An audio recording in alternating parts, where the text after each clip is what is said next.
क्या महाराष्ट्र में फिर से वैसे ही होने जा रहा है जैसे आज से तकरीबन 4-5 साल पहले था?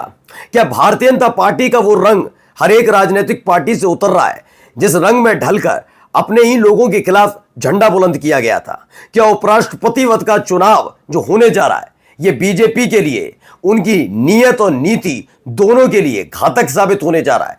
क्योंकि पिछले 11 वर्षों में मोदी शाह वाली बीजेपी ने न केवल भारतीय जनता पार्टी और आरएसएस बल्कि अपने सहयोगी और विपक्षी पार्टी के नेताओं और उनकी पार्टियों के साथ जो किया, अब वो पलटने लगा है। वो चेहरे, वो नाम जो एक दूसरे के न सामने खड़े होते थे न एक दूसरे को पसंद करते थे, अब खुलकर गलबहियां कर रहे हैं। एक करारा झटका लगा है। आज की जो मैं तस्वीर आपको दिखाने जा रहा हूं, यकीन मानकर चलिए मोदी शाह को बेचैन करने वाली तस्वीर है। ये उनके युग के समापन की तस्वीर है। जो पॉलिटिकल युग वो तकरीबन 20-30 साल और देख रहे थे। उन्हें लगा नरेंद्र मोदी जब तक प्रधानमंत्री हैं तब तक ठीक, फिर कुर्सी बदल ली जाएगी, अमित शाह को प्रधानमंत्री बना लिया जाएगा और उसके बाद अगले 10-15-20 साल चुनाव आयोग के साथ मिलकर सत्ता पर काबिज रहा जाएगा। लेकिन ये क्या इतना मुमकिन होने जा रहा है? नहीं, क्योंकि आज की तस्वीर बताती है कि जिस व्यक्ति की साथ उन्होंने अपने साथ लाए, एक व्यक्ति की पार्टी तोड़वाई, तमाम चीजें हुई और उसी ने झंडा बुलंद कर दिया है।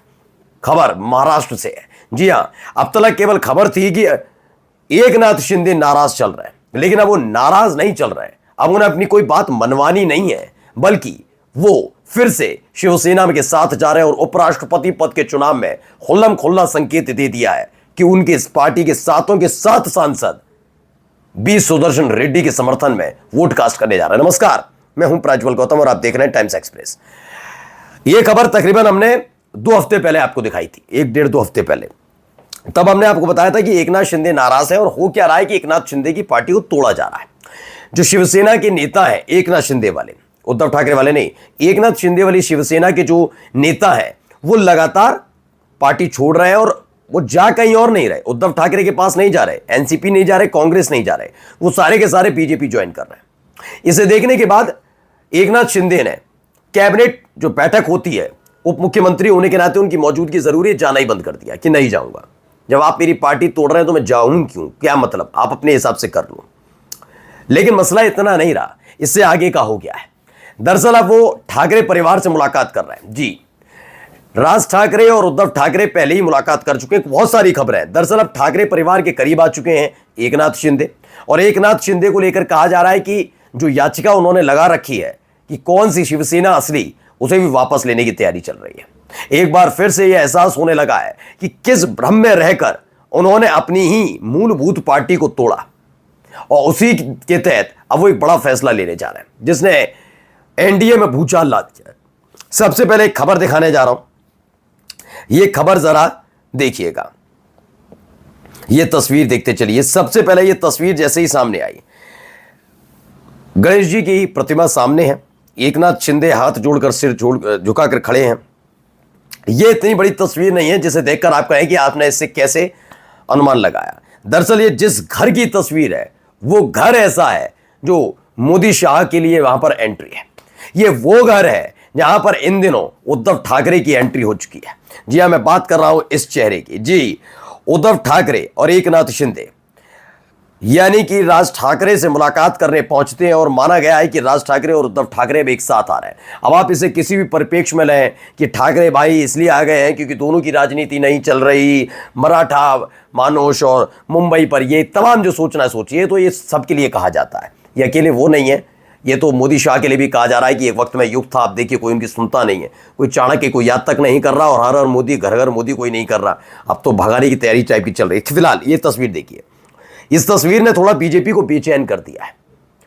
ये सारी तस्वीरें इसलिए और बेचैन कर रही हैं, ठीक उपराष्ट्रपति पद के चुनाव से ठीक पहले आ रही हैं। एकनाथ शिंदे राज ठाकरे से मुलाकात करने पहुंचते हैं। मौका चाहे जो भी हो, ये मुलाकात करने पहुंचते। देखिए ये भी तस्वीर निकल कर आई, राज ठाकरे और एकनाथ शिंदे दोनों एक साथ खड़े नजर आए। ये मुलाकात की तस्वीरों ने थोड़ा सियासी गलियारे को और ज्यादा गरमा दिया है। ये देखिए एक और तस्वीर, राज ठाकरे हैं, राज ठाकरे के बिल्कुल बगल में बैठे हुए हैं एकनाथ शिंदे। ये तस्वीर बहुत व्यापक तस्वीर के तौर पर समझी और देखी जा रही है एक ऐसे वक्त में जब सब कुछ बदलने लगा है। मैंने आपको बताया कि एकनाथ शिंदे वैसे ही नाराज चल रहे हैं। उनकी पार्टी के 7 सांसदों वाला आंकड़ा याद रखिएगा, क्योंकि यहीं पर उपराष्ट्रपति पद के चुनाव में इंडिया गठबंधन को बहुमत मिला है। 400 से 407 और 2 जयंत चौधरी के 409 ऐसे ही हुए। एकनाथ शिंदे क्यों दे रहे हैं? क्योंकि राज ठाकरे की तरफ से इनको आश्वासन दिया गया है कि सब कुछ ठीक ठाक हो जाएगा, पहले जैसा हो जाएगा। ये बीजेपी के भ्रम में, बीजेपी की बातों में आकर आपने जो किया, आपने बहुत सारे मुद्दों को अपनी तरफ खींच लिया, आपने बहुत सारी तमगे अपने नाम पर कर लिए, लेकिन अब ये जरूरी नहीं है। ये वक्त है, ये एकजुट होना है। बाला साहब ठाकरे के सपने को एकजुट होकर पूरा करना है। अलग अलग ना आप कर पाएंगे ना वो, और इसका मजा केवल बीजेपी उठाती रहेगी। अब आपको तय करना है। उसके बाद यह तय हुआ है कि एकनाथ शिंदे एक बड़ा कदम उठाने जा रहे हैं। फिलहाल इस तस्वीर से थोड़े दिन पहले एक तस्वीर सामने आती है। यह तस्वीर देखिए, एकनाथ शिंदे से मुलाकात से पहले एक मुलाकात और राज ठाकरे की हुई थी। राज ठाकरे और उद्धव ठाकरे की मुलाकात, एक लंबे अरसे के बाद इन दोनों भाइयों का मिलना महाराष्ट्र की सियासत को हिला गया। सबसे ज्यादा बेचैनी में बता रहा हूं, जब तक परिवार टूटा रहता है, पार्टी में विभेद रहता है, तब तक बीजेपी के नेता बहुत शांत रहते हैं। जैसे आप उत्तर प्रदेश चले जाइए, उत्तर प्रदेश में जब तक चाचा भतीजे के बीच संघर्ष रहा, सत्ता हासिल भी की और दोबारा सत्ता हासिल की, लेकिन जब से चाचा भतीजे साथ आए, तब से हालत देखी क्या हो गई है। यही आप देखिए महाराष्ट्र में, शिवसेना को तोड़कर ही सत्ता में आ पाई बीजेपी, वरना अकेले अपने दम पर आने की हैसियत उसकी नहीं थी। जाकर देख लीजिए, एनसीपी को तोड़कर ही वो सत्ता में है इस समय, अपने दम पर अकेले हैसियत नहीं थी। अब तो महाराष्ट्र का जो अभी चुनाव हुआ, उसका तो खुलासा जल्द होने जा रहा है, वो आपके सामने अभी आ जाएगा। उसके भी अब परिणाम निकलकर सामने आ रहे हैं कि कहां कहां क्या क्या हुआ है। लेकिन फिलहाल इस तस्वीर ने बेचैन और कर दिया है, क्योंकि इस तस्वीर के आने से पहले जब ये उद्धव ठाकरे और राज ठाकरे दोनों मिले थे, और उसके बाद जैसे ही ये खबर आई कि महायुति में सब ठीक, देखिए आज तक की खबर, बारिश संकट पर फडणवीस की हाई लेवल मीटिंग, फिर नजारा एकनाथ शिंदे, लगातार मूसलाधार बारिश मुंबई में हो रही है, कैबिनेट मीटिंग की जा रही है, बुलाया जा रहा है, क्या किया जाए, वो गायब रहते हैं। एकनाथ शिंदे पहुंचते ही नहीं। दूसरी तस्वीर ने लगा चलिए कोई ना कोई बात होगी, फिर दोबारा होती है। देखिए महायुति में चल रही है महागड़बड़, सीएम की कैबिनेट मीटिंग से शिंदे फिर गायब। स्वतंत्रता दिवस को भी थे राज्य से बाहर।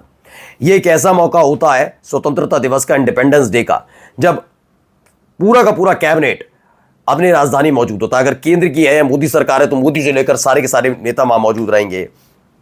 ऐसे ही होता है कि डिप्टी सीएम है तो रहना बहुत जरूरी है, लेकिन ये मौजूद नहीं रहे, ये कैबिनेट मीटिंग में नहीं जा रहे, लगातार दूरी बना रहे हैं। मैंने कहा ना, एक होती है नाराजगी, जो नाराजगी देखने के लिए लगता है कि हाँ ठीक है ये नाराज है। जैसे ठाकुर समाज नाराज हुआ था लोकसभा चुनाव के वक्त बीजेपी से, लेकिन यह बात भी हकीकत है, उसने इंडिया गठबंधन को वोट कास्ट नहीं किया, तो उसने वोटों का चुनाव का बहिष्कार कर दिया, उसने बीजेपी को वोट नहीं दिया। लेकिन यह बात भी सच है, उसने किसी और को वोट भी नहीं दिया। यह बात हकीकत है ठाकुरों के लिए, जो हुआ था गुजरात से उठी थी आंधी। ऐसे ही यहां है, ये सिर्फ नाराजगी नहीं है, कोई प्रेशर पॉलिटिक्स नहीं है। अब वो चाहते हैं कि शिवसेना के जो मूलभूत शिवसेना वो फिर से ज्वाइंट हो, और इसकी शुरुआत उपराष्ट्रपति पद के चुनाव से होने जा रही है। 7 सीटों पर 7 जो उनके अपने सांसद हैं, वो उपराष्ट्रपति पद पर चुनाव में वोट देने जा रहे बी सुदर्शन रेड्डी को। एनडीए का कुनबा ढह रहा है, जो सिंहासन है मोदी जी का वो डोल रहा है। अब आप आरएसएस से अच्छी बना लीजिए, किसी से अच्छी बना लीजिए, लेकिन खबर ये निकल कर आ रही है, ज्यादा दिन प्रधानमंत्री की कुर्सी पर बैठे रहना बड़ा मुश्किल होने जा रहा है। नमस्कार।